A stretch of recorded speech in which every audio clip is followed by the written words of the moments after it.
আমি তো নামাজে দাঁড়ানো, নামাজ পড়বো নাকি, মারে পানি খাওয়াবো। মনে মনে ভাবলো নামাজটা শেষ করে নেই, তারপরে মায়ের কাছে যাই। কিছুক্ষণ পরে আবার তার মা ডাকে, ইয়া জুরাইজ, ও জুরাইজ পানি খাওয়া।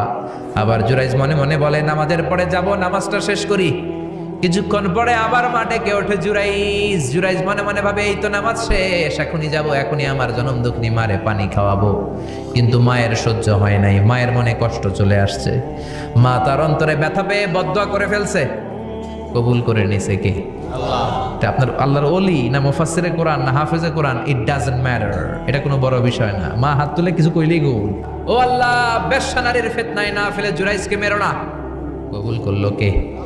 3 দিন পর এক বেশ্যা নারী এসে হাজির।